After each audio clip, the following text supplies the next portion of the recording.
Hi friends, welcome to my channel. ఇక కమలాకర్ కేదార్ని మోసం చేయాలని ట్రై చేస్తూ ఉంటాడు. అందులో భాగంగా ఇలా అంటూ ఉంటాడు కమలాకర్ కేదార్ని, కేదార్ నువ్వు మా అన్న కొడుకు అని నేను నమ్ముతున్నాను అని కమలాకర్ అనగానే ఇక కేదార్ సంతోషంగా కమలాకర్ని వాటేసుకుంటాడు. థ్యాంక్ యూ బాబాయ్, థ్యాంక్ యూ అని చెప్తూ సంతోషపడుతూ ఉంటాడు కేదార్.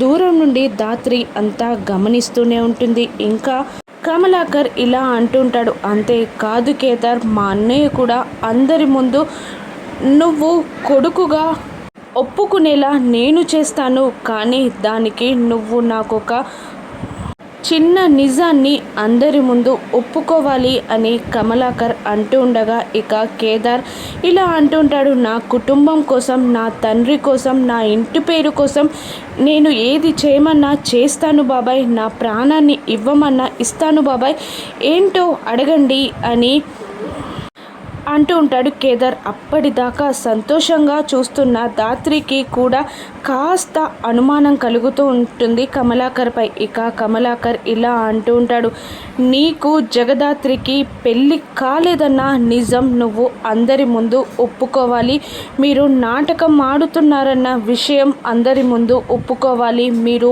భార్యాభర్తలు కాదు అన్న విషయం అందరి ముందు ఒప్పుకోవాలి అని కమలాకర్ అంటూ ఉండగా ఇక ధాత్రి షాక్ అవుతూ ఉంటుంది. ఇక కేదార్ కూడా షాక్ అయి కమలాకర్ని చూస్తూ ఉండిపోతాడు. ఇక కేదార్ ఏం చేస్తాడు? కమలాకర్ చెప్పిన మాటలని వింటాడా?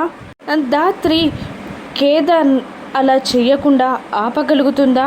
కేదార్ కమలాకర్ కుట్రలో పడకుండా జగదాత్రి ఏ విధంగా కేదార్ని కాపాడనుందో రానున్న ఎపిసోడ్స్లో చూద్దాం. Thank you for watching.